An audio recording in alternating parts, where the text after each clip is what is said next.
Yesterday's conspiracy theories, tomorrow's headlines. Most are still asleep and I ain't talking about no bedtime. The truth is not a Google search, you need to get your head right. The Greek goddess of illusion was called Media and I'm not a coincidence theorist, I look for thread lines.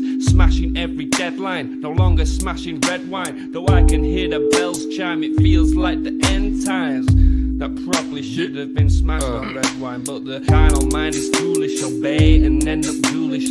Don't get used by instinct, take control and learn to use it. Make a load of earnest music, earn a few quid, learn a few tricks. Sure, the truth is persecuted, this whole world is pure abusive. Know a bit about everything and everything about nothing. Figured out my noggin while you picture out shopping. You sit about watching while I dish it out, stop it. I don't mean to sound cocky, I'm not even proud of it. It's a second itch to me just for me to sound honest. I don't even need to sound honest, never been about profit. Everything but out on it, you can bet your house on it. Doubt I'll be out for the count when the sounds, and I'm down for the beat, no beat down. I mean, how long's it been? Help me out. I've been the only one who's held me down. All in the mind, hell freeze now. Still sick with it, healthy how? Few bars down and the world freaked out. I don't reach out, I seek out to speak out. I'ma recount the reasons they beat out.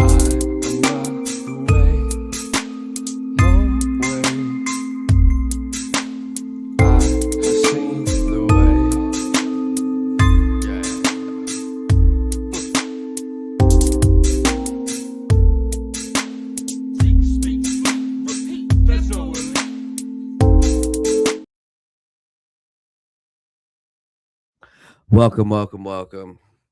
Is this on?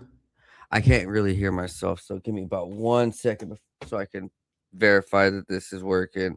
Otherwise, I'm not too sure my mic is on. That's microphone Yeti.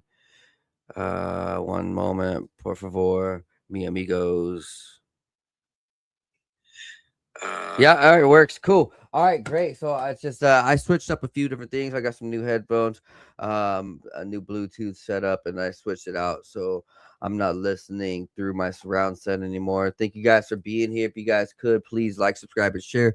Tell everybody around that this is going down, man. So this is episode 298, and we're gonna run for about 30, 40, 50 minutes. What we're gonna talk about tonight,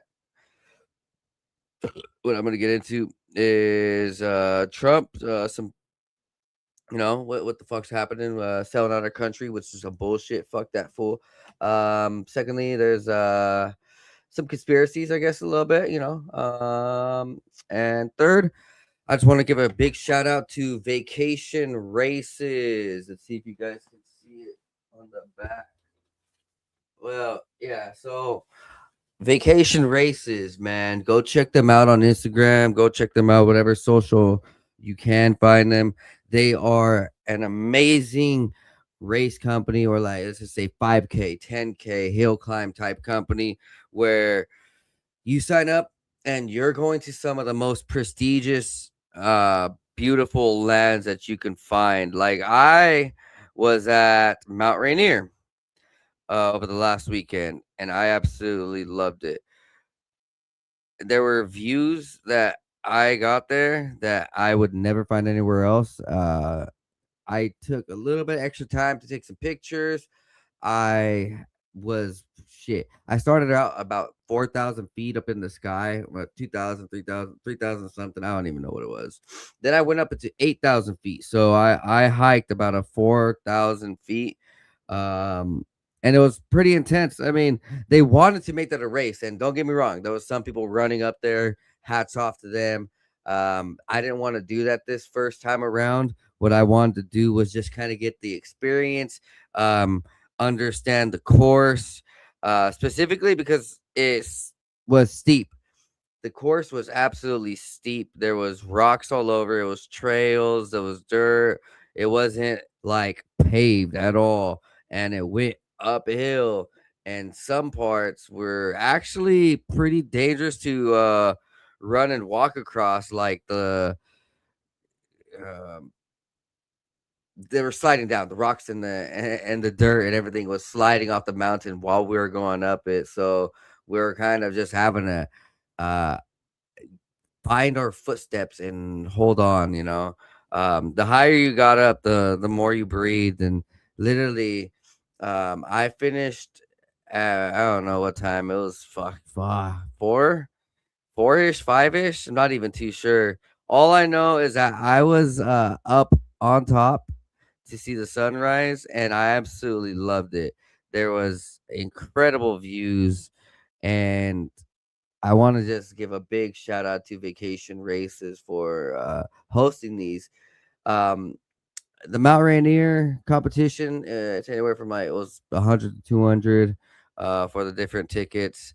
There is Mount Rushmore. They have like Grand Canyon, all sorts of different national parks, which is kind of why you pay a little bit extra because you get access to national parks, and I had access to a gondola.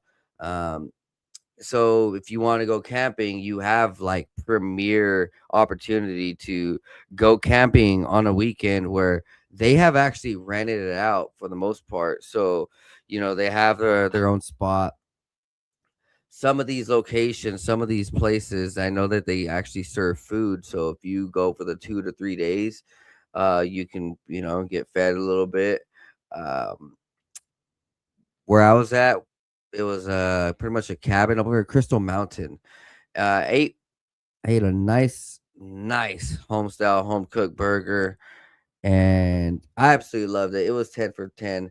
The whole experience. I I think I'm gonna be doing more of these vacation races, because it's very important to get out there to see these places. And yeah, I could go out there and hike, but it was just it was great to be out there with 100 or so, couple hundred actually, other inspired people who were just like me. Like we were walking it, some were running it, some got gassed out. It was just a mix of people who were just enjoying nature, because that's what it really was. It was more of a, you get out and enjoy nature on a long hike, long jog, and you're not running through a city on a 5K and, like getting all the smog, and it feels like, I don't know how to say it, the asphalt and all that city feel kind of just feels a little stagnant. But this was out there, Mount Rainier was by far one of the best things. Let's get into this episode, guys. I appreciate you guys staying here. So go check out Vacation Races. And if you guys could go check out my sponsors, shopc60.com has some of the world's best antioxidants. It is a Nobel Prize winning compound.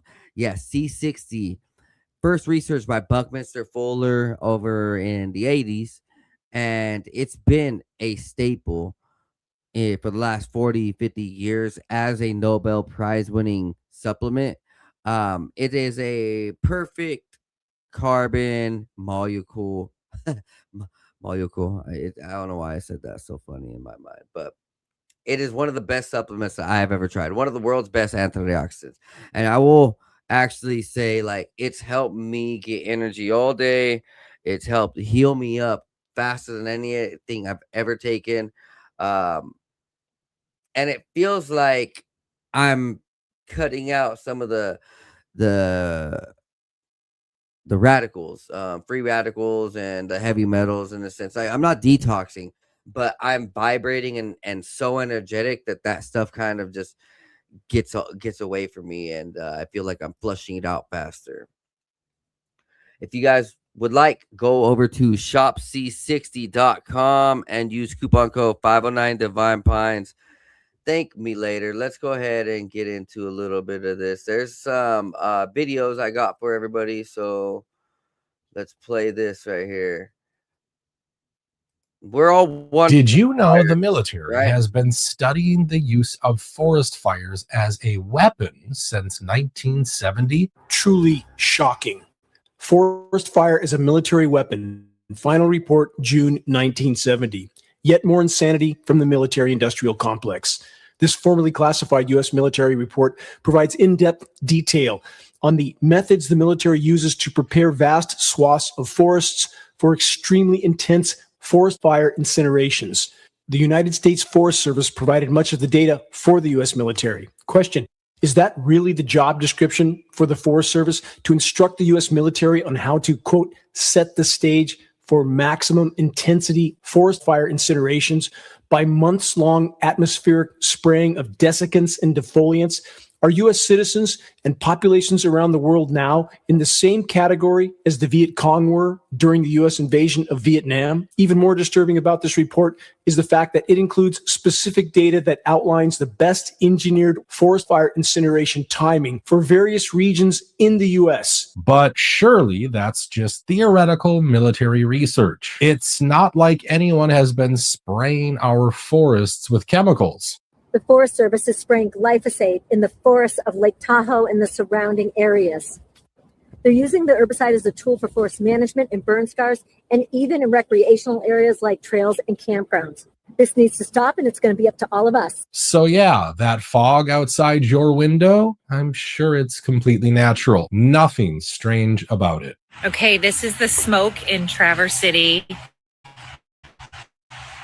See, you can hardly see the water. It is so bad. I can feel it in my throat. Not good. Traverse City, Michigan today. You can still see the water, but you can't see very far. There's the sun. Can't even see the sun.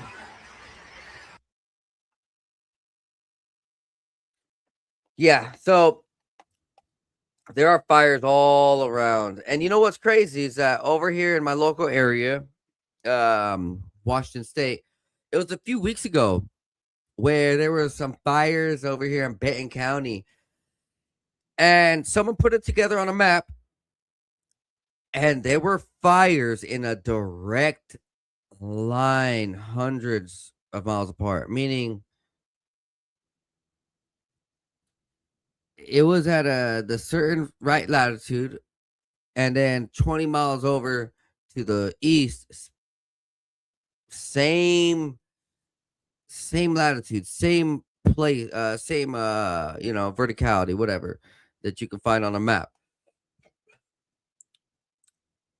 Another fire, and then another 15 miles over, another fire, and they put it together on a map. It was all a line, a specific line.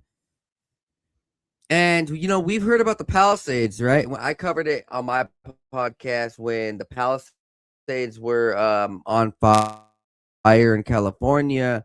I broke it down. I showed you guys the videos of how there was multiple people being caught for starting fires, and seemingly over in South America too, when the Jews were getting caught for setting fires.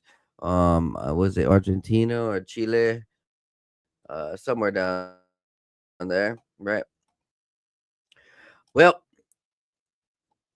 things are on fire, and it's not just coincidence. It's not just nature, guys. This isn't just, we're short on water and there's fire. Nope.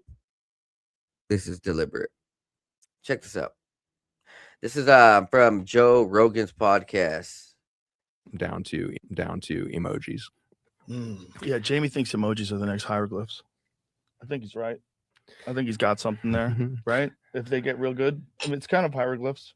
It's kind of similar. It's kind of similar, I would say that, but it's the end of abstraction. So hieroglyphs actually carry the information in the form.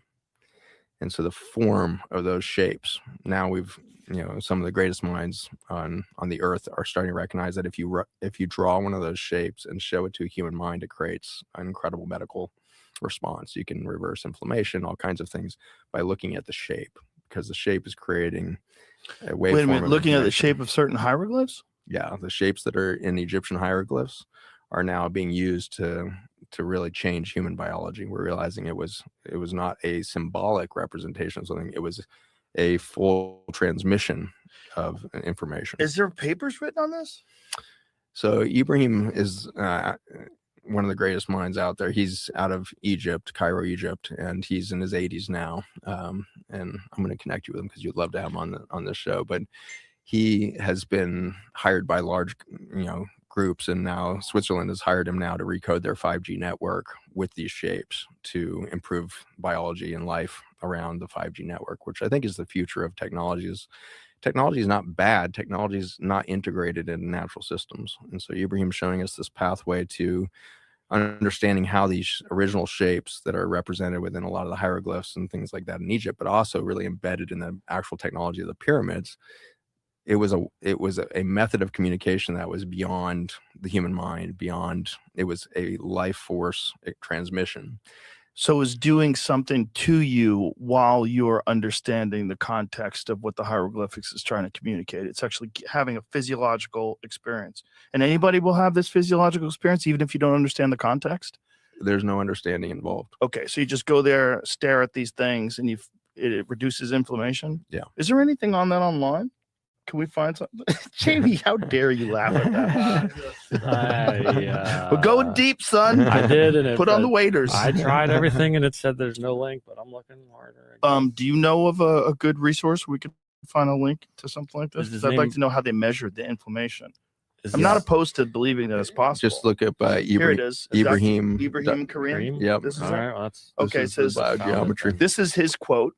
It says, when two energy fields are in resonance and exchange information, something happens after the resonance is over. The two systems do not go back to their original state. A sort of vibrational impregnation occurs, which means that part of the new information leaves an imprint on the energy system. Systems then are in constant evolution through resonance or interaction.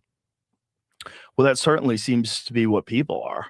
Perfect. It's a perfect that whole system is that description is a perfect description of human beings, I completely agree. which is why it's so important to be around positive people and happy people. It's like really good for you. Being around shitheads is terrible for you, Yeah. you know, and terrible for them too, because they're not attracting any nice people and then they're going to continue that behavior. They're stuck, you know.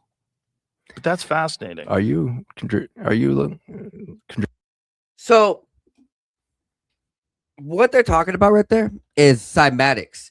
So when we look at an object and when we look at the sun or a flower, tree, bird, person, booty, nice smile, right? We get happy. We get all these emotions, right? We get hormones rushing, but not just that. Well, when we look at certain shapes, certain patterns, our brain actually finds attunement so that we see it as a natural rhythm, a natural pattern, and our brain's like, oh, I know that. And it starts connecting, like, oh, I've seen something similar. Oh, I've thought that. And it then also creates this harmonic healing where it's like, oh, I know the patterns to start healing, and I know how to de-stress, and I can now figure things out because my brain is in rhythm. Where, like, you can look at it in the opposite way.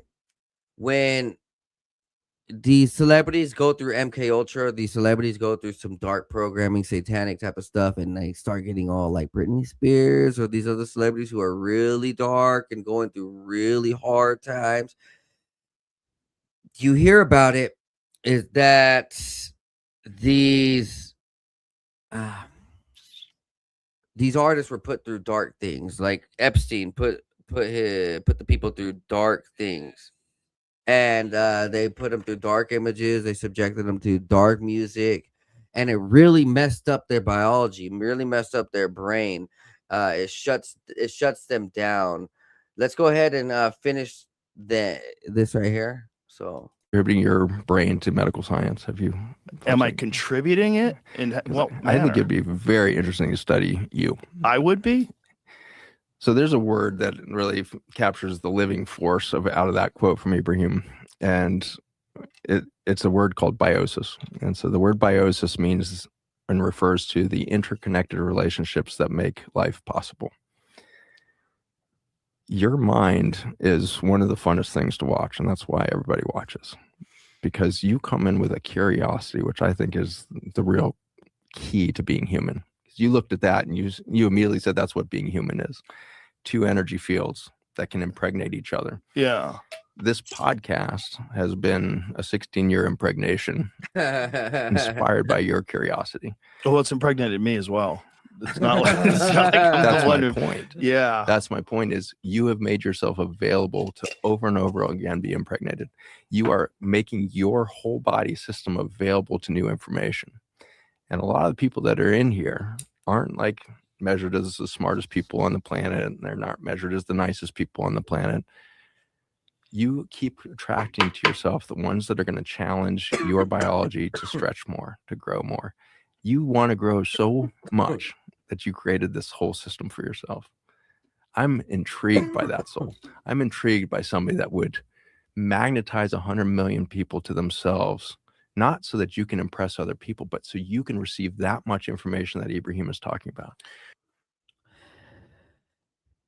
And I believe that's kind of why our ancient ancestors, all throughout reality, all throughout history, they would put symbols. It's not just the rock art that we see from the natives or the indigenous tribes across the plains of what is it down there, Australia, and over here, and even in some parts of the Americas, in the desert areas. Arizona, Grand Canyon, things like that. There's a lot of rock art that has very symmetrical shapes and patterns, but also in these ancient sites like Egypt, Machu Picchu. We even know that the actual temple layouts, Malta, Saxa, Huyaman, and these different places. Even looking at those they have the same geometrical patterns, and even the huge giant, you would call them drawings, in the desert of what is it, Peru, I believe, in Andes Mountains. Those big old giant, like 50-foot. They're humans, they're animals, they're symbols, right? They're all sorts of different shapes. Well, it's because our soul and our spirit, our mind, it's lived off of this for millions or thousands of years. And when we see these patterns, when we see these things that we know has been passed down as a geometrical or harmonic pattern, it clicks with us. Tell you what's not clicking with us right here is Thomas. Thomas Massey tells us what's going to go down with this whole Israel thing. That's part of it. Thomas Massey issues one last warning to Americans about the dangers of Section 219, which would permanently merge United States and Israeli military supply chains and outlast any presidency. This would permanently integrate the U.S. military supply chains. Let's see what he has to say. Remember, Thomas Massey's taking a stand against the big first guys. of all, the NDAA stands for the National Defense Authorization Act. And it's one of the few bills that passes every year. I've been here 14 years. There have been 14 NDAAs. So you can set your clock on the fact that this bill will pass. So anything that gets in it is, dangerous as a cocked gun. It's going to become law. Well, this bill is hundreds of pages long. And, in one of those hundreds of pages, it's actually 5 pages long, is Section 219. And it was Section 224, but it's now Section 219. And it calls for the integration of our military technology and the supply chains that produce our, high-tech military equipment to be integrated with Israel's. Now, we don't have this kind of, bilateral agreement with any other country in the world. And I would argue that we shouldn't, in order to protect our sovereignty and to protect our national secrets. If you wanted to share one thing at a time, let's say, we wanted to collaborate on missile defense systems, I think that's fine. The president can do that, just by virtue of controlling the military. But what they're doing here is legislatively, they are appointing a person. I joke that this person will eventually be a cabinet member, but right now it's a lower level position who will be in charge of the integration. And that means that this project will have a lifespan that outlasts the commander-in-chief. Regardless of who the next president is, this provision lasts forever. And it's in the National Defense Authorization Act. It's coming to a vote. A lot of people have, saw this. I saw this back in June and offered an amendment. By the way, there are 1,400 amendments that have been offered to the National Defense Authorization Act here in the House. My amendment was amendment number 2. I was the second person to offer an amendment to the NDAA, and that's because I saw this troubling provision in there. Now, what they've decided to do is they've decided to block my amendment. So there will be no vote and no debate on Section 219 and whether it should be in the NDAA or whether it should not be in the NDAA. Yeah, I'm against this merger. Let's go ahead and hear what Ian Carroll has to say. Time for the left and the right to realize that red versus blue is a lie. There are 100 U.S. senators. Last year, 93 out of 100 U.S. senators were people whose campaigns had been funded by Israel, AIPAC, and the Israel lobby. 93 out of 100 U.S. senators were taking money from a group that represents a foreign government and foreign interests in order to operate our government on behalf of someone else. It's just a sports game that they give you to keep you fighting a constructed culture war that they feed you. It's just an endless stream of distractions to keep the people from rising up and coming for the Epstein class. And they're fucking scared because they've never seen the public empowered like we are today. Because knowledge is power. And now that we know the truth, they're going to try just about anything to distract and divide us again and make it all go away. But it's not going away. No, this story is just getting started. Y'all fucking ready? Because, man, shit's getting real, boys. Shit's getting real. Let's go ahead. Hear what this. Right, it's over, and I think, in my view, it's over. The point of no return. We've passed that long. And I think that's what Tucker Carlson thinks. That's what Matt Bracken thinks. That's what everybody I talk to thinks. Yeah, I mean, Trump says all the military supports this, and 100% of his supporters support it with no evidence. I've found everybody I know in the military is against this. That's right. I don't know anybody in I'm the against military this shit for too. this.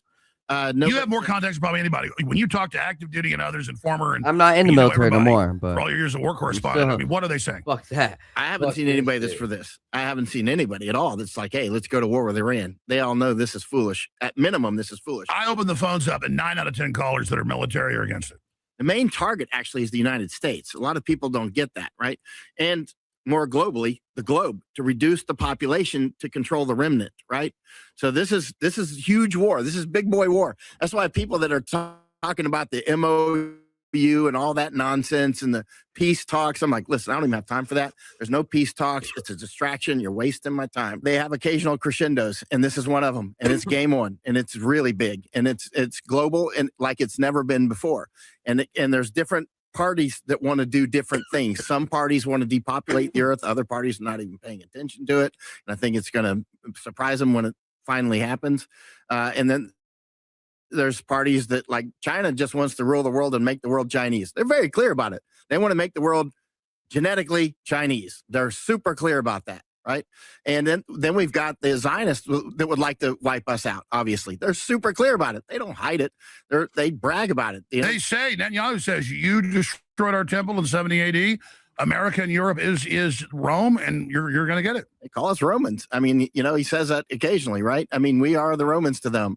And so this is for them, it's new in their minds. Professional. And that's key to explain. It didn't mean it's like the Soprano guy goes, where are the Romans? He goes, what the hell you think you're looking at? You don't have to be Italian background, folks. We're all seen as Romans by the Israel lobby. Right. And professional victims are always predators. And you'll see the CCP as well. The Chinese Communist Party is a professional victim. Constantly, everything they do is about we're the victim. And that gives them the right to do anything they want. Wars have this way of getting out of control really quick. It's already out of control. This what's happening now is a function of an out of control war. Because, wars do certain things very predictably. The Nostradamus of war. What they do predictably is grow. once you start them. There you go. Then if you want to sound like Nostradamus and war prediction, just say, I think this war is going to grow, right? And it does magically, because that's what fires and wars do. And I think this war is going to grow unpredictably, and they do, because that's what they do. It's going to last longer than anybody expected, right? They generally last longer than anybody expected, and the outcome is often different than anybody expected, right? So, I mean, right now we're in the stage of a wildfire, right? And there's a huge fuel load, and the winds come and go, the weather changes. I mean, which way is the fire going to go? You could have fought fires for 40 years, and you're like, I don't know. When Which it goes back to mutually assured destruction. Yeah. The smart move would have not done this, but now it's been kicked off. It's game on. So I mean, there's the war has, once you reach this stage of a war, it's like a beast being born. It has its own life. Real time, uncensored, unstoppable. AlexJonesLive.com. Take a stand. Share the link. Yeah, so Alex Jones gets down about this today. It's real what they're saying, that a lot of military does not want this. Personally, I know military that wants this. I know that what is happening within the government is a takeover. It is a Marxist or communist, or let's just say Zionist takeover, and currently right now a Zionist takeover. They have gotten so much money and so much political sway through lingo and through donations and through putting themselves on this chessboard in places where they can just dilly-dally their way through their day, feed people bullshit, and if it gets eaten up, then they've won. Well, that's happened. So, a lot of our senators, a lot of our states, a lot of our celebrities, a lot of our politicians take money from this AIPAC, from the Jews. This is not a racial thing. There's the Jews race, there's the Jews country, which is different than the race, because the people who live in the country are not of the race. They're not Hebrew, right? Okay. And then there's the religion. So you have all three. You have the actual by genetic Hebrew. Then you have the I'm just part of this country Jew. And then you have the religious Jew. So these guys are completely let's just say these political Jews, these Zionist Jews, these Chabad Ludovich Jews, they've taken over the actual genetic Jews. So the Hebrews from back in the day, a couple hundred years ago, a couple thousand years ago, maybe a millennia ago, they were sought after just like Jesus was, and the rest of them, and the other apostles, and the rest of their tribes. And they were diminished of, they were, rid of, killed off, and publicly hanged and executed, and their families were targeted. And throughout the time, through Revelation 2, Revelation 9, Jesus is forewarning, watch out for those these guys, these infiltrators who say they're a part of this Jewish clan and aren't really of them. So that's what's happened currently, where our country, our celebrities, our politicians, they've gone astray from actual truth of genetics, and they've fallen victim to religious ideology, zealotry, they would call it. This I'm better than you because I say so, and you get to become my slave. It's not really a real thing. It's all internal, spawned by Satan. And when you see that their books and that their leanings and teachings go towards that they can work with the dark, you understand that this dark religion, it's very perversive, it's very infiltrative, it's very destructive. They're like spies, and they're like agents, and they go in and infiltrate, and they take over religions, over countries, and what they're doing currently is that they've taken over from within because, well, the America's most powerful, most successful in a sense, seemingly fall to, oh, I like to party, be the bad person. I want to dabble with the spirit and the occult, and get intermixed with mysticism in a way where I am the one receiving the blessings for doing the deeds of the darkness. And that's what these celebrities and politicians are currently doing. And a lot of military members like me, we understand this. Like, we understand from within that there's people who are using ancient sources or otherworldly sources or other dimensional type of strategies to work with spirits and demons to you know empower their religion, empower their political sway, their celebrity sway, and use it as an influence over the rest of the population. That's pretty much what's happened, where it's no joke, where let's just say some of these celebrities who are very dark and evil, Travis Scott, or some of these others, they say that they worship this or that, and their followers are under a trance. They're idols, and it's kind of the same things with politicians in a way. Like, I'm not sure how Trump does what he does, but he makes everybody believe bullshit, and I mean it. Like, he sold out our country. Trump is a fucking Chabad Zionist punk, and he sold out our country, where people trusted him because his words were powerful enough. And it seems like he just threw it all in front of our face and threw it all to the dirt. We are currently now integrating with a country that doesn't even have our best interest, that beats up Americans and spits on followers of Christ and calls us goyim and cattle. But these are the extremists, the elites of those of this country, which is what's in charge of that country and that helm, which is taken over and try to destroy the actual genetic class of the Hebrews, right? Like, Netanyahu isn't fucking Hebrew, but he leads the country, and now they just merged, right? But it's not the Hebrews merging with us, guys.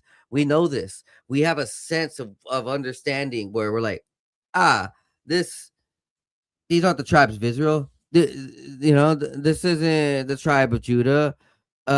These aren't any of the tribes, and what they're representing is none of it, right? So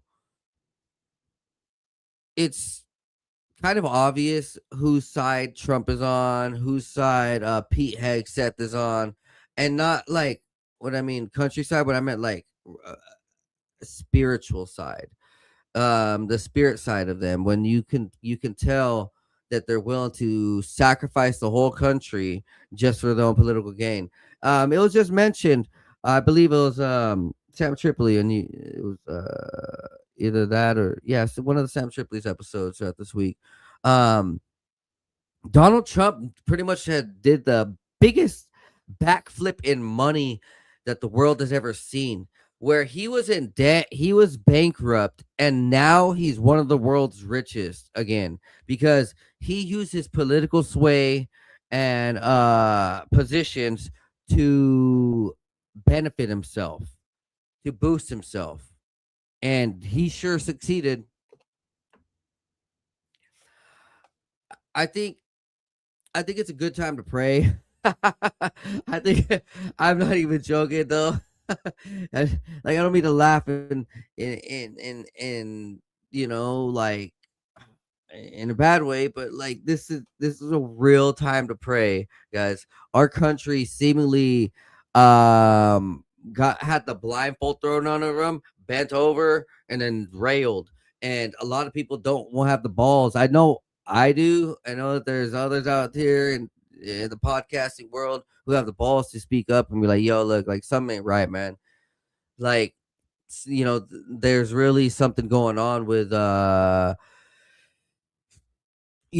X, Y, and Z.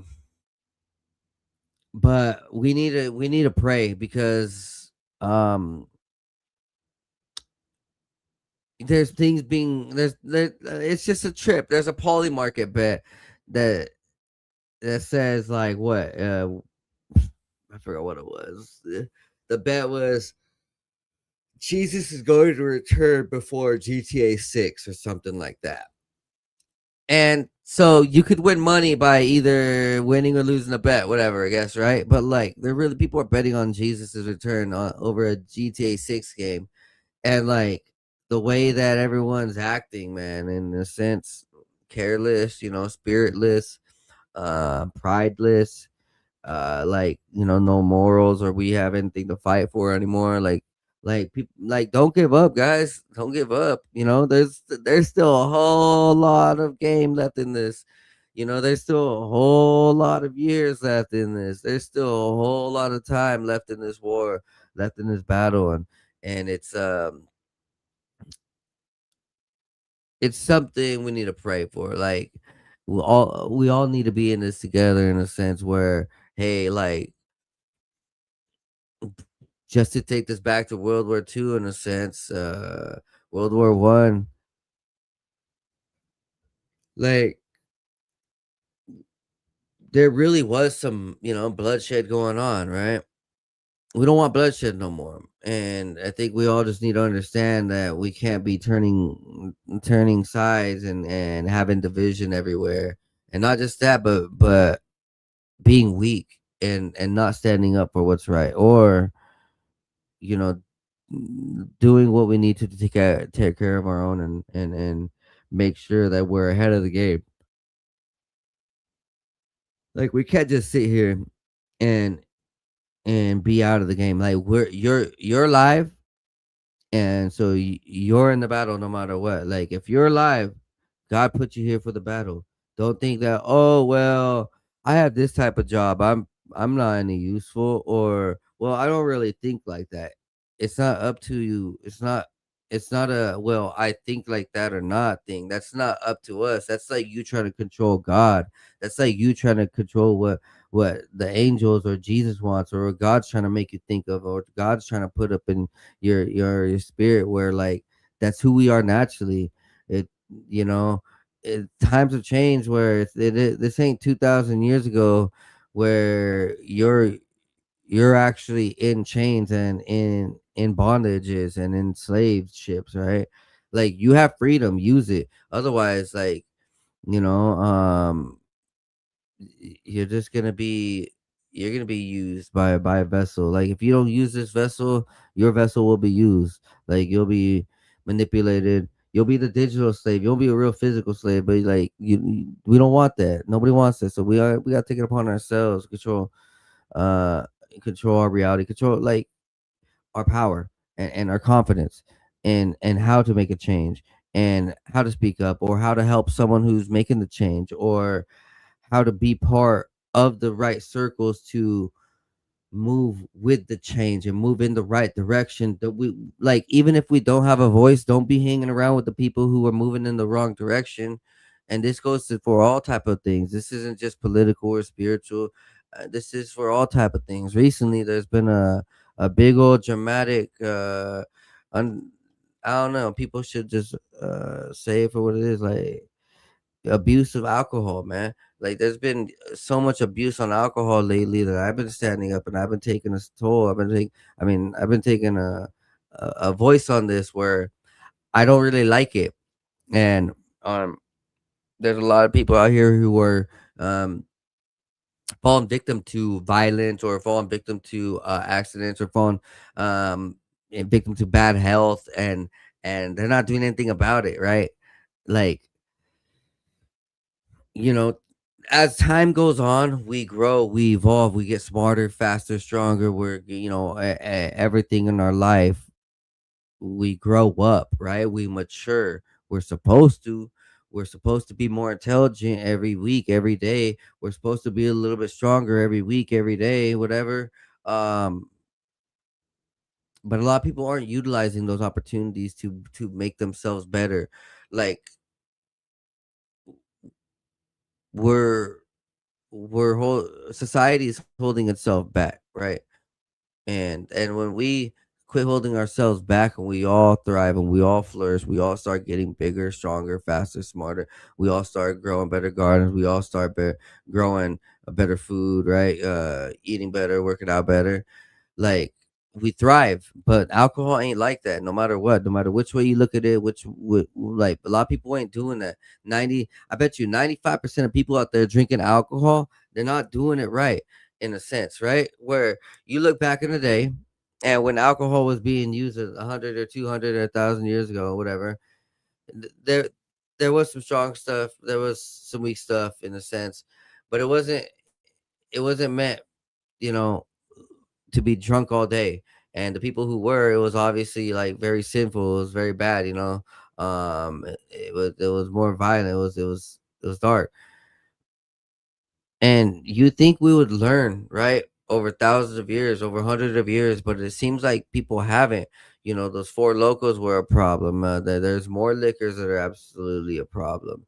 There's fake sugars, there's fake sweeteners, there's chemicals and mixtures where now you're getting like 70% alcohol or beer. Let's just say 70% beer, hops, and then 30% of it's just like filled with like artificial junk and gunk and sweeteners and um decaking agents and all sorts of different things where it's actually not really real and it's very destructive for your body. And not just that, these things are getting stronger, these alcohols are getting stronger, and our bodies aren't meant to just like constantly go up. And there is no, well, I built a extreme tolerance like because I wanted to, and I'm just completely healthy. It's you kind of damage your body a bit, and the blood alcohol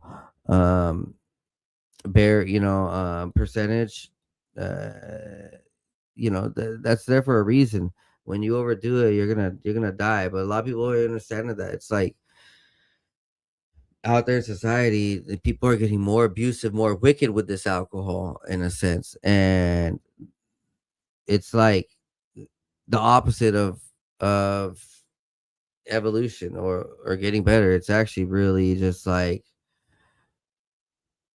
it's pretty sad, man. It's pretty sad when we have a opportunity, to grow, but instead it's just a poison because the poison is speaking.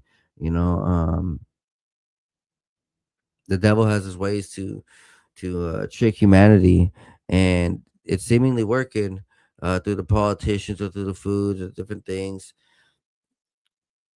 Uh, we as a society can do great.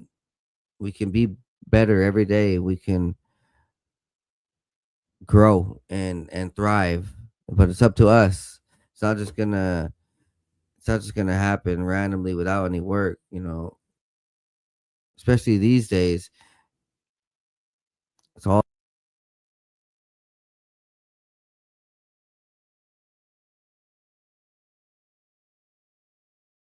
that. Tap the wire. My bad. Let's go. Twitter.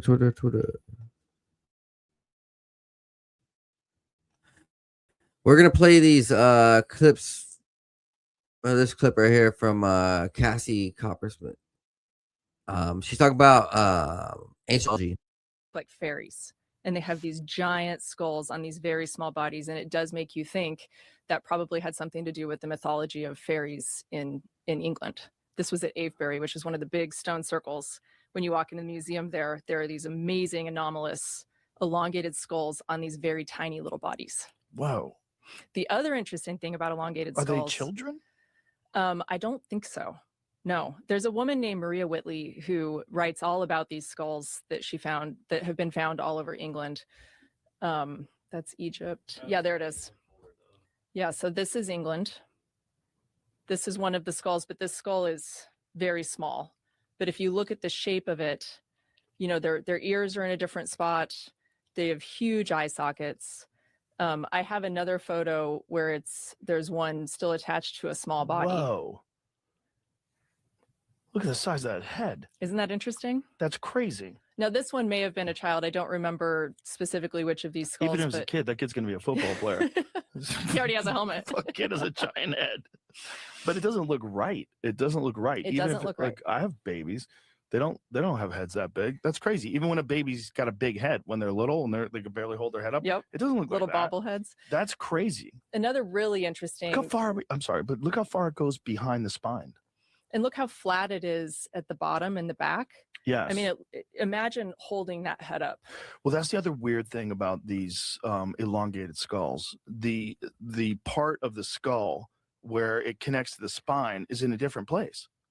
Yes, which makes sense. Otherwise, you'd I guess your head would fall backwards. Like, look at these. Look at these that don't have that sagittal suture. That one that's closest to us. That is crazy. Yeah. So that one's in Peru. I saw that one a couple months ago. It looks completely different than the skull right behind it. Right. It's like a different kind of person. Yes. Interestingly, in a lot of these elongated... So they have elongated... like one on the side and they don't have the one down the middle. Yeah. There's another one that's labeled Malta, and you can see the view of it from the top, and you can see how it looks completely different than any of the other. So here's an interesting thing that I'm not sure you've talked much about, Joe. Brain surgery? The holes in the back of these skulls, it's trepanation. Yeah. So it was a surgery that they see evidence of in lots and lots of ancient skulls. And the question becomes, so if you don't have a sagittal suture and your brain, our brain will fuse, right? As we grow. Sorry, but look at that, what it looks like. It looks like they use drills. Yeah. Doesn't it? And like they just drill a circle around that dude's head? In a lot of instances, these people survived these surgeries. The question becomes, why were they doing it? Whoa, look at that top one. Scoop out some brain, bro. That's crazy. Maybe they were trying to relieve pressure. Well, if your brain doesn't have all of the sutures that ours does, and your brain is fusing, there are some theories that suggest that these people were losing their connection with consciousness. So because their brains were so big, they, a lot of telepathy and things like that. So if you cut a hole in a fused skull, you still have access, right? It allows you, I guess, more space in your skull to access what you used to access. So it's like relieving pressure in some way? This is the idea? Why they're doing this trepanation? Maybe, I think we had a woman on who did trepanation to herself. Oh my gosh, I've read about her. Yeah. Is she still alive? But she did it They for were doing lobotomy pretty recently. She's still alive. Fucking Joe. Yeah, right. When we knew better. Is she still alive, Jamie? I think she might have passed recently. And her motivation for that, was it not for consciousness? Yes. Yeah. She goes on and talks more about this ancient archaeology and what's she saying about the now is time for everybody to wake up. Where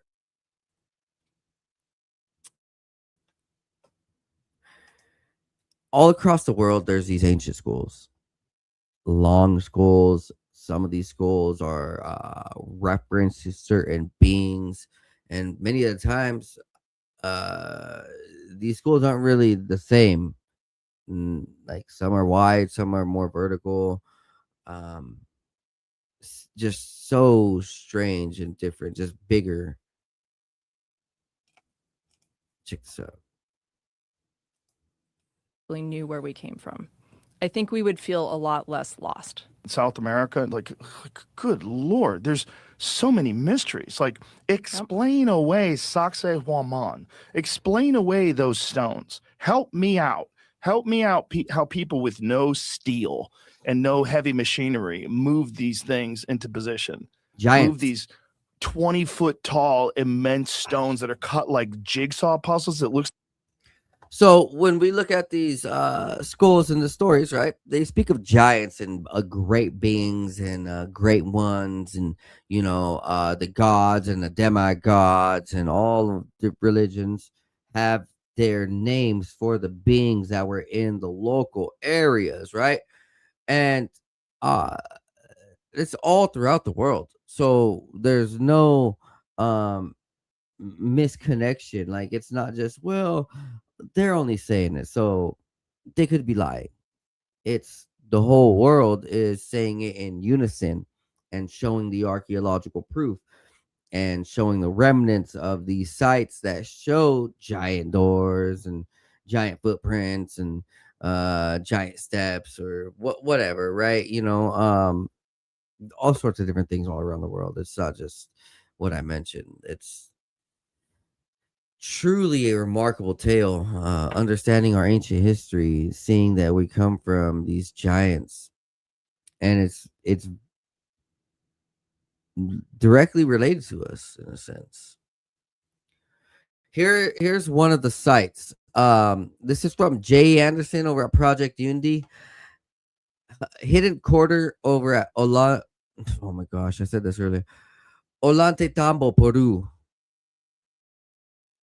Let's watch this right here. This is exclusive Is video. on display, and a good juxtaposition between what Camille and many others believe to be the first world, the second world, and the third world architecture in Peru. The first world being stonework directly into the bedrock.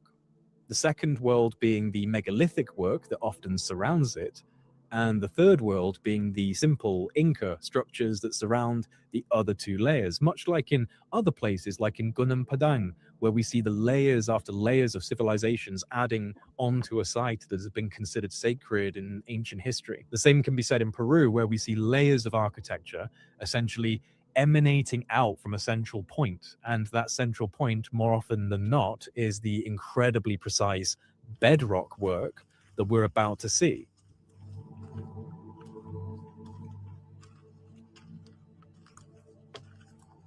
Here we have, many people think that the Hanan-Pacha is all created out of limestone, but this is actually andesite. And so here you can see the cavities that are formed within the Hanan-Pacha, and it's actually very smooth. You touch it. Like these walls, it feels almost like vitrification has been applied here.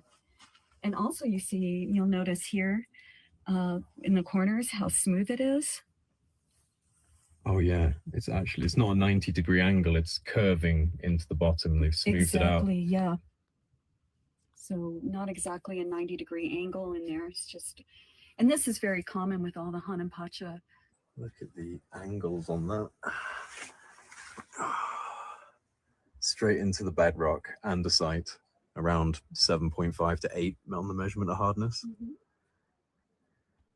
And bronze tools sit at about 3.5 to 4. So this is not possible with bronze tools. Cut straight into the cliff. Look at that, guys. And then down here. If you look at here, you'll see the knobs. Oh yeah, so this is it. This always interests me because the knobs are, I mean, there are a lot of different explanations for what the knobs might be, but one of the ones the mainstream usually uses is that they were hoisting points for the blocks. Right. If they're hoisting points for the blocks, why is it in the bedrock? Exactly. Why is it in the bedrock? Why is it jutting out like this? So this is not obviously being used to hoist because you're not hoisting the bedrock. Mm-hmm. What are the knobs for? Yeah. I still think it might be an after effect of the building process, a softening of some form, or, like pulling a spoon away from toffee and you get that kind of pull effect of something that's, So you believe this was one time well, softened? perhaps if they were softening it to take away the rock, then maybe this is like an after effect of like bringing it out and you've got like a tuft left over. But I don't know because they're not on every block and they're not on every spot. Right. And this is actually on the mountain itself. So was it being used to maybe mark some kind of solar, Right. equinox? So it's actually more of a more... marking point than anything else. And Very interesting. And you can see some of them. Yeah, so this one's been broken off. Broken off right here. And it was also formed very smoothly. Like this is it's almost like glass on the top. Yeah, you can see the shine from over here. Mm-hmm. And then you've just got these incredible precision blocks down at the bottom. What are these doing here, I wonder? Another one that's been broken off right here. Yeah. Oh my gosh. Right. So look at this, guys. So you got a nub here that's been broken off, a nub here that's still standing, and then you got another one that looks like it's been broken off. You can see look at all the calcite that's been forming inside. So were people using this, to touch these things? Right. Were they getting a download? You can also see all the veins of calcite growing right over here. And this is all completely smooth. And then look at this, just box cut right into this block here. Mm-hmm. Absolutely incredible.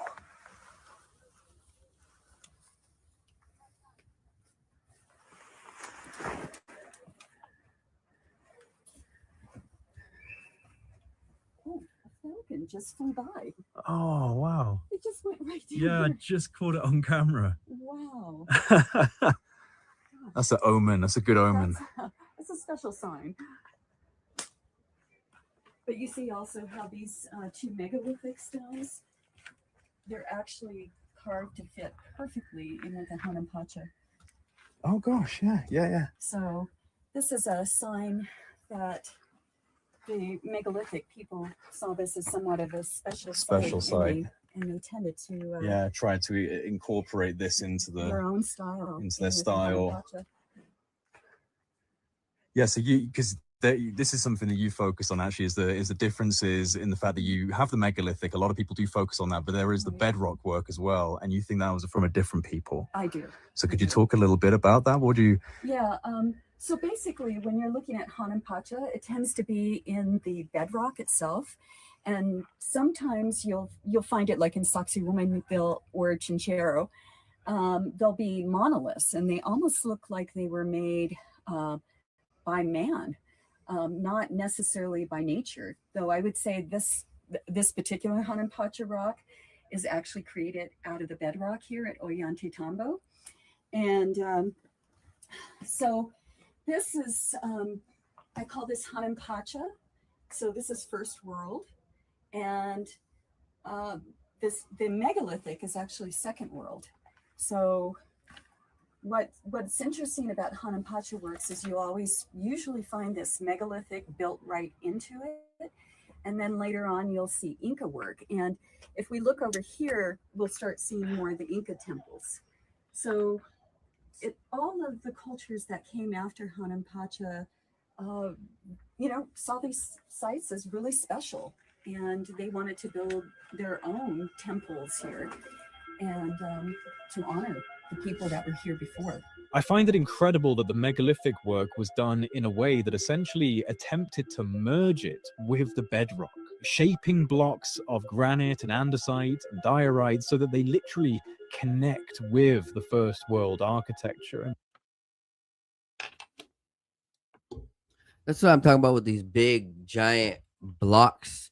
That's not just from normal humans, and we have enough data, we have enough archaeological proof now these days to show, like when they say it's from giants, there's enough records in the soil to prove that.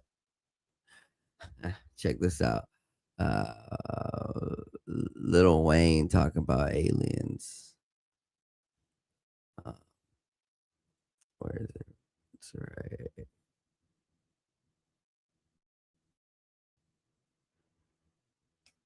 Ancient aliens. Ooh. Shout out Was. I love it. Did you see that Shout out Was. documentary about Dave loves to talk about it? It was on what was it called? The Age of Disclosure? Yes, I did. What did you think about it? Yes, I Did you like did. it? I mean, I love everything about ancient aliens, but that episode, Age of Disclosure, that's when they exposing everything that the government and Yeah. He watched it, and I'm not kidding, for like 2 weeks straight. All he would say is, "Can I talk to you guys about the Age of Disclosure?" Well, the fascinating thing about aliens, which it's just that I feel like if an alien came down and was visible and caught on camera, like walking up to the White House and knocking, it would just shift humanity's fundamental paradigm so dramatically. Exactly. So it's like this event that can change everything. And there's so many people that are like, we've seen it, it's happened, but it's never been captured in full way. But I feel like, how could there not be aliens in general? Of course. What you like? There's definitely. There has to be. Of But course, it's also, we also have to understand what an alien is. Please. You know what I'm saying? Yeah. None of us know. So what I'm saying is, saying that to say we don't know we don't even know if they're from another planet. Yeah, we don't know anything. We know nothing. The only alien that we supposedly knew is the one from Roswell that lived, J-Rod. I didn't know his name was J-Rod. Yeah. I don't know about him. Yeah. How do you get the name J-Rod? No one. They said I think they may have named him, and they said J-Rod said that whatever said that when they would ask, because supposedly they was trying to get him back to where the hell he's from. Yeah. If he lived, J-Rod, where you from, man? they're trying to. How can we help you out J-Rod said, here? I'm not from another planet. He said, I'm from another time. Yeah. Wow. And so he was from another. He said that your world will end in a cataclysm, and some people will make it. A lot of people will, and they'll have to live within the planet. Basically, go like ants. Yeah. And that civilization, that time will last so long that we'll adapt to living there. Right. And just like we adapt to everything else, we're going to start adapting to being an insect, and just like an insect. And we're devoid of light. That's why aliens' eyes are so big. Oh, because they don't, whatever they came from, there's no light, and the atmosphere is so dense. That's why they don't grow. That's why they don't grow too tall, because the atmosphere don't allow them to. They don't eat the same food. That's why they don't get so big like that. How do you know all this information? Where's you just like YouTube videos and whatnot? No, I don't do YouTube. How do you find this stuff? You got a guy on the inside? No, it's that. Would you get on a spaceship right now? Or like, yeah, if they were like, hey, I didn't know where we're going. Moon. Mars. So far away, isn't it? Isn't Mars? Doesn't it take like years? Like, they're gonna figure that out. Yeah, I'm not ready though. I don't think it takes years. It takes a while. Elon Musk said something about the whole thing is taking longer than they thought because of the amount of time. But I thought time becomes not a thing once you get past a certain point. Well, Mars might not be involved with that. Me? What is it? Well, because time is just time isn't real. Yeah, I get what you're saying. I'm saying if we move fast enough, though, we can move faster than time. Yeah. Yeah. And then We just have to be answer to how to do that sort of fast thing. Well, Einstein figured it out. We just ain't paying him no mind when he told us. And he told us that he figured it out by it was raining, and he was just looking up at a light at a street post, and he turned his head real fast, just like, and did it, and noticed that when he kept doing it, he noticed stuff started slowing down when he did that. The faster he did it, so he figured it out. He figured it out like, wait, if I was in something that can move fast, I probably can actually move faster than time. Yeah, man, that just put me on a thought. I'm moving faster than time. Like, so what the like is light speed faster than time? Cause you just do sports all day. Right? Yeah. You watch anything else? Is light speed faster than time? I do agree though that like on how these small gray aliens, and when they look at them like in the crash sites of Roswell and the different places that I've seen, where like the documentaries and the declassified documents, like they show these aliens and things, and like they talk about like the dark black eyes and small fragile bodies. Hunter Biden right here. He's talking about Lindsey Graham and pretty much how all the Republicans are a mafia of closeted gays, and Hunter Biden would know from the inside. But let's finish off. Let's see right here. So, Joe Rogan and Cassie Coppersmith are talking about this. The more you look at it, the more questions I have. Like that Kailasa temple in India. Yeah. We've gone over that a few times, but Jamie pointed out something that they brought in about, was it like an army to try to destroy it? And they barely put a dent in the damn thing. Yeah. And they stayed for a long time. They tried to smash it up and they couldn't do shit to it. Yeah. And then you go, okay, well, how did they make this? What did they, and I saw a really wild YouTube video the other day where this guy was proposing that they used lasers and that it was all laser carved. and that they had some sort of like super sophisticated laser setup back then. That's why you're not finding all the stone. That Yeah. was, Well, I was like, what? Wait a minute.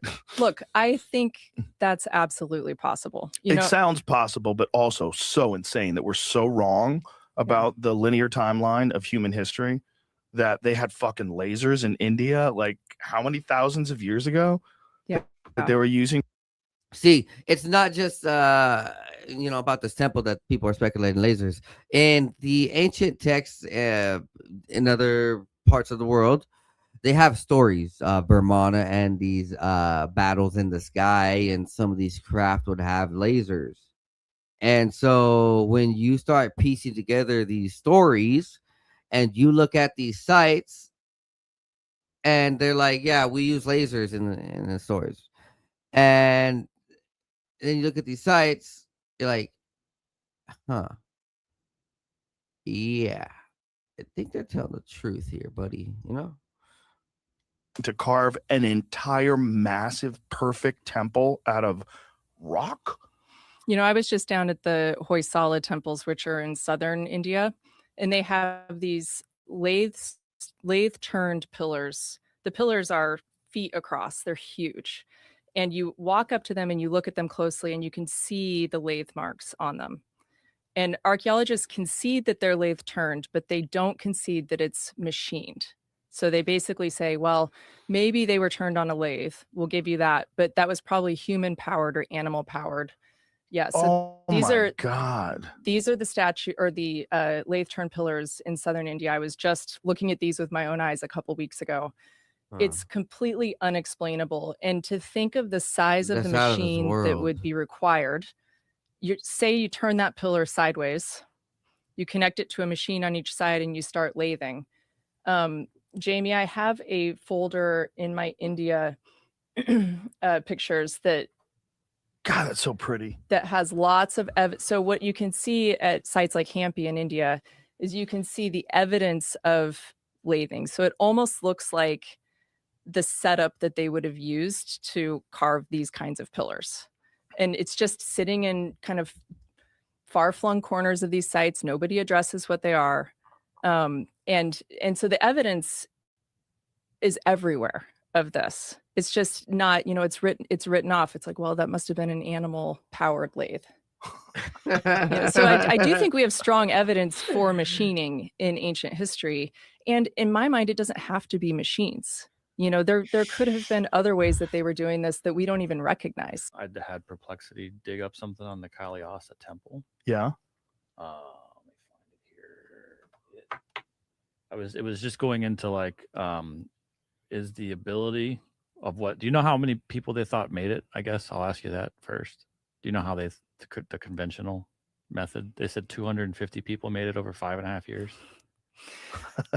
Sure, the sounds problem good. with that is it started. I'd like to hire those dudes. It started to tell me like that's kind of like okay, but then it started getting. I was like, actually, the hardest part with this is going to be removing all of that rock. Yeah. Like where not they couldn't that didn't say like where is it, but it just was going into the math. This is all the Perplexity did. It's all this math on. This is Kailasa. Yeah. The amount of stone that can be removed every day. And it just it would have taken. It is even just the 250 people is a fourth of the potential. The number they tried to destroy it with for 3 years. And they had the same tools, I guess. They just said they had some sort of metal. This says 5.5 They years. tried to destroy it for 3 years. That had and to have then been they just quit. Really frustrating 3 years. 1,000 guys tried to destroy it for 3 years. You imagine that? That is crazy. Even if it was 100 and it's just exaggerated, Right. They couldn't do anything. That's really Chipped crazy. off some noses. How mad that king was? He's like, just destroy it. Imagine what a dick he must have been. Oh, yeah. To want to destroy that. That's the problem with kings. It's the problem with kings. Good Lord, that's wild.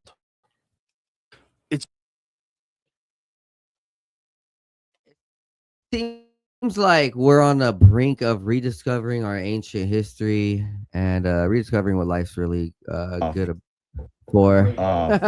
This is what life's all about. Oh yeah. Oh my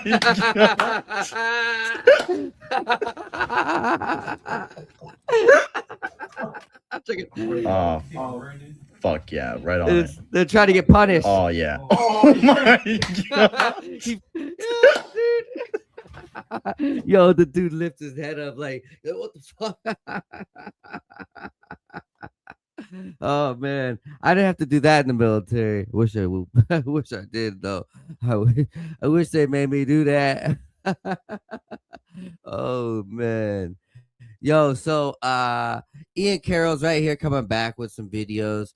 Talking about how a couple months ago when he was talking about how Epstein was working for Israel, everyone laughed at him. But now, a year later, well, it's the truth. And now everybody, like, it's very obvious what's happened, who our country sold out to.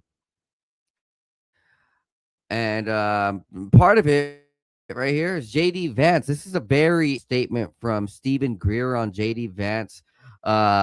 Check this out. This is I had no idea. And Stephen Greer does have information, but I would stay far away from him if ever associated with him. It seems like all of his friends die. Well, supposed friends. All the people around him die. He has good he has some real information. How about that? He has some real information, though. So now, after several horrific interviews that the vice president, JD Vance, has given, he did another one on the biggest podcast in the world, Joe Rogan, and again referred to the UFOs as demons. So, of course, that's because he's part of an extremist religious group, a fanatical group known as Opus Dei at the Vatican. And there are a number of other people who clandestinely are part of that are part of the UFO subculture and are embedded within CIA, FBI, DOD, etc. Now, after several horrific interviews that the vice president, JD Vance, has given, he did another one. Very interesting. I had no idea that the Opus Dei would associate themselves with JD Vance, but yeah. Well, there's a whole bunch of stuff about this FIFA World Cup with Spain winning and Yamal being pretty much integrated by Leo Messi ever since a young age. There's this video clip going around over in Florida, the trans student who was arrested for their explosive meltdown for getting mad about misgendering. Well, I'm not gonna replay it. It's so sickening. Like, it's so bad. This man thinks he's a girl and he's just yelling and yelling and yelling and yelling and yelling about misgendering. It's just bad. It's very bad what's happening in our country. I support child beatings if this is your child. Swear. And yo, this came out a couple weeks ago, I believe, a couple days ago. King Trot was a rapper. He's a rapper, and someone tried to punch him, but he busted his knee. Listen in. He ain't going to jail. He's on an ambulance tonight. In the ambulance tonight. Homie about to hit the hospital. He done tore his knee. I'm the brother on the microphone killing all the beats. Homie tried to punch me and failed. And tore his whole damn ACL. Shout out to my homies here. They gonna get you, bro. I'm the brother on the mic taking pictures, though. That's a true story. Homie was tripping. I'm the brother on the microphone, make him listen. He done tore his knee, chit, chit, chit, chit. He tore his knee, trying to mess with me. He done tore his knee, chit, chit, chit, chit. He tore his knee, trying to mess with me. He done tore his knee, chit, chit, chit, chit. Tore his knee tonight. Shout out to the paramedics, cause they about to help you out. Give him some morphine. You know he need it without a doubt. That knee swole as hell. I'm the brother on the mic that never fail. He tried to run across the street and challenge me. Tore up his whole damn knee.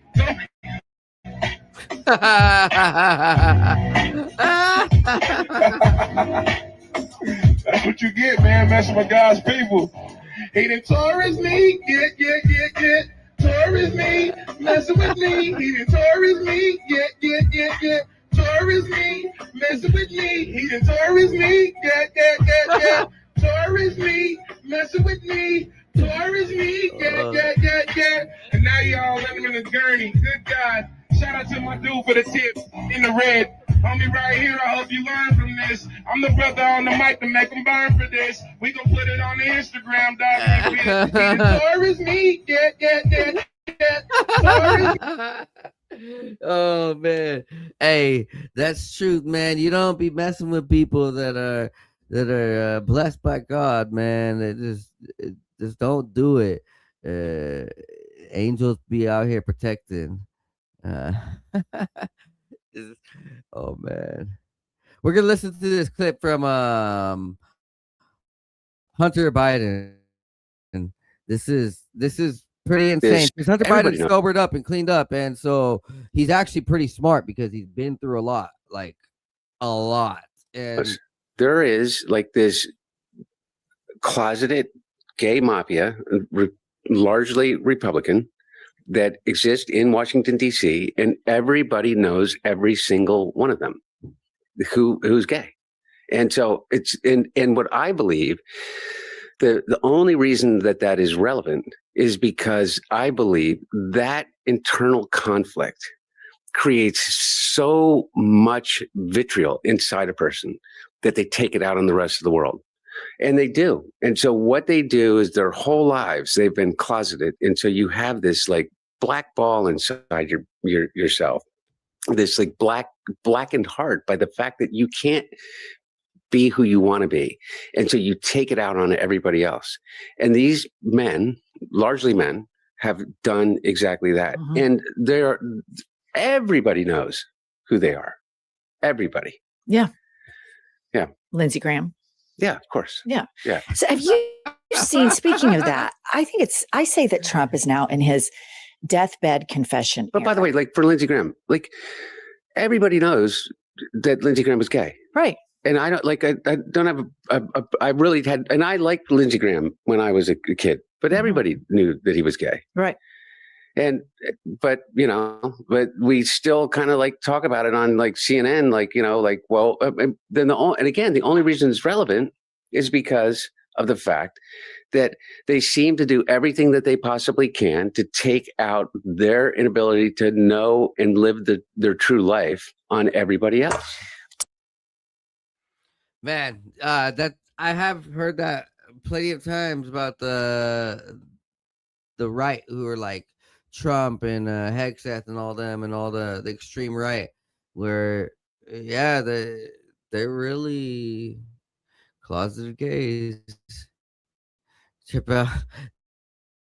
This is from Dave Chappelle. I'll be JD Vance, and you be Joe Rogan. All right, ready? Hey, I'm a big faggot.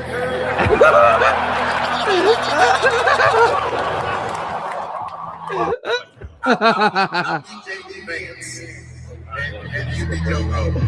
All right, ready? Hey, I'm a big faggot. Yo, man, Dave Chappelle is a real one. I'm so glad that he's on the right side with this. We're gonna keep going down. So Ross Coulthart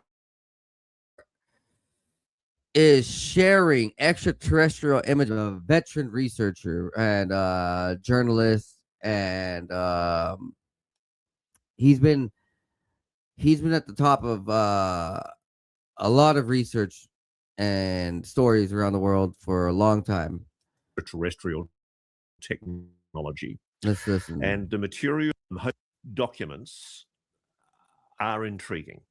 And I'm hoping we might be able to show some images here of these documents, because what you see are photographs in the document. It's allegedly a leaked document from the Palo Alto Corret Laboratory in California. And Corret was short for Commercial Applications Research for Extraterrestrial Technology. And the materials include technical reports, diagrams of alleged extraterrestrial artifacts, technology, and pages of an alien symbolic language or script.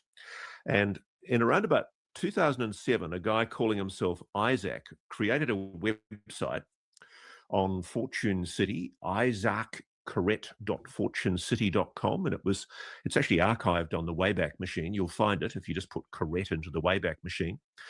And he posted a personal account, scanned and redacted documents and high quality images. And he claimed to be a former employee who worked at PACL in the mid-1980s as part of a team reverse engineering extraterrestrial technology recovered from a crash site. And the goal was to adapt alien tech for commercial human applications, anti-gravity devices, or advanced propulsion for civilian use. And the PACL Q486, Q4 86 report is what was tendered. It's a 1986 primer on findings from these ET artifacts, and it described extraction processes, component analysis, and integration effects. And there's also pages from a linguistic analysis primer featuring complex diagrams and an elaborate symbolic alien language, self-executing or functional. I can't dismiss this case for reasons I cannot disclose. It's an ongoing investigation for me. I've got a hunch about who PACL Corrett were and people involved. And it's an ongoing investigation. There are reasons to be skeptical about the case, and there's been a whole debunk that's been published.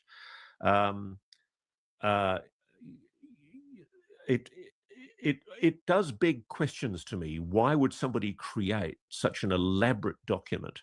It's a bit like the MJ12 documents. Why would somebody create such an elaborate document if it's all just a silly hoax? And a lot of people have suggested that it was a publicity effort by an animation company, a CGI company, to generate business. But if it was, they never said who they were or generated any benefits for themselves by publicizing their role in doing this. Basically, nothing has been heard from Isaac since he posted these documents in 2007, and the website is now defunct. I have a pretty good idea what PACL Corrett were and who was behind it, and it's an ongoing investigation.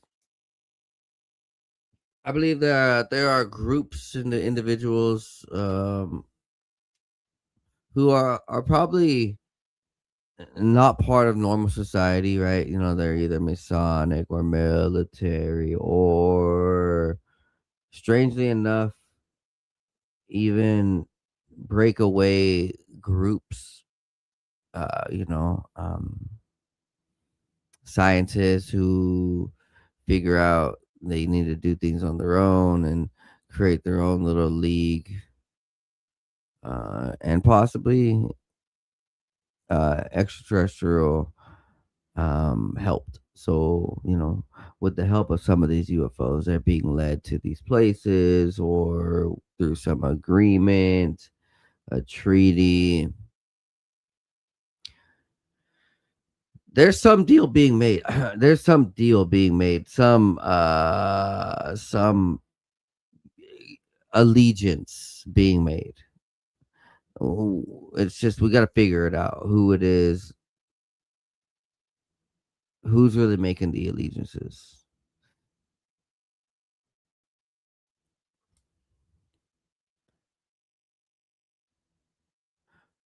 And I think for now we're done. We're done for today. Oh, you know what? Here's the last one before we end it. From Project Unity and Ancient Hypothesis. There's one. Huaca del Sol appears like a mountain until you look closely and see the bricks. What looks like raw earth is actually the largest adobe pyramid ever built. 140 million sun-dried bricks raised by the Moche over centuries. A monument not of stone but of human will. scarred, defiant, and impossible to forget.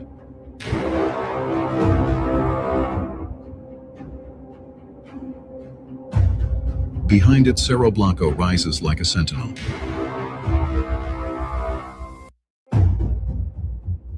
Huaca del I had no idea that existed.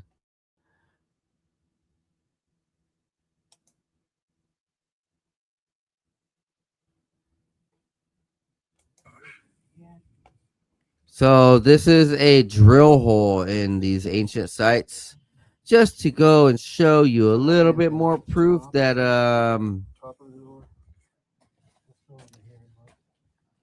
it wasn't made by man than an axe, and it just not no natural formation.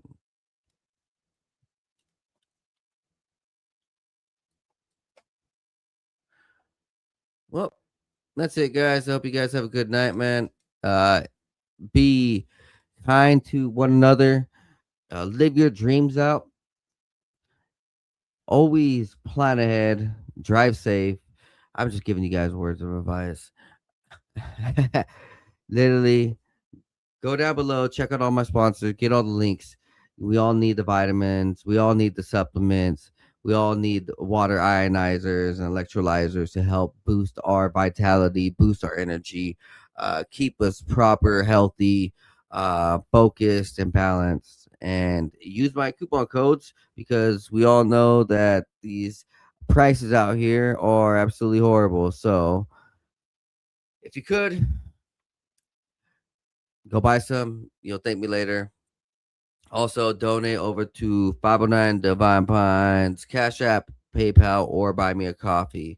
And I'm glad to be back podcasting. I took a little break, mainly because of work and the Mount Rainier event I had going on, where I was just focused on getting myself a little bit ready for that. And just life, you know. Took a little summer break, but I'm back, baby. Let's go. Hope you guys have a good night. Peace. Be blessed. Be high. Love y'all. Oh, outro video. Let's do.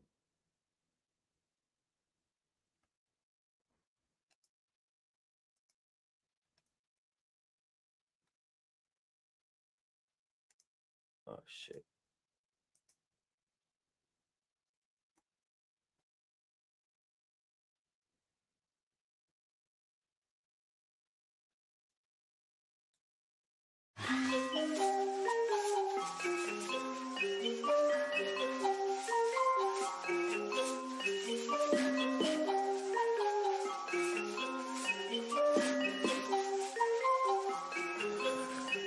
Meditating, analyzing everything I see, so I see new horizons. Took the acid, feeling blasted in my brain, so I've been sitting up inside it, thinking about the present and the future. I'm improving cause I am a trooper, never getting caught up in the loop. Got up out it cause I found the truth. Woke up to a beauty of the day, the sun is shining, so I'm finna stay. Sitting, soaking up all of the rays, till I feel it surging through my brain like some burger sugar. Did a lot of cane, experimented with it, couldn't name all the times I did it, feeling like a fade. Yeah, I'm really glad that I let it go, cause I gotta be prepped for the time when the plane ride is a new norm. So I know I'm gonna stay high, blaze on the ganja, feeling like I make my music go to another level while I take off. I can't ever stop this, fell in love with it, fit like a glove, so I'm never ever done with it. So now I'm about to rip another beat, ayy. One day I'll make a million in a week, yeah, shooting for the top spot. Feel like I'm a hot shot, like I really got a chance with it. I will not flop, somebody gonna make it dance when I pop off. Gonna have all the bitches taking all the tops off. I've been feeling like I'm really gonna kill it for the rest of my life, so I've been staying focused. In my soul, I've been feeling like $1 million, so I know that everything is really getting closer.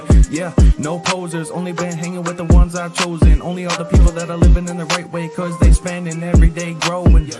Yeah, no whole shit coming in my life and then leaving in a moment. That's the shit I'll never let into my life again, cause lately I've been feeling like I'm golden. Never showboat, I just showcase on my music that I made this far. Always knew that I could be the one that would get this far. Now I'm right here looking in my mirror, trying to figure out if there's any more fear, cause I'm getting rid of it all, yeah. Yeah, I'm getting rid of it all. Meditating, analyzing everything I see, so I see new horizons. Took the acid, feeling blasted in my brain, so I've been sitting up inside it, thinking about the present and the future. I'm improving cause I am a trooper, never getting caught.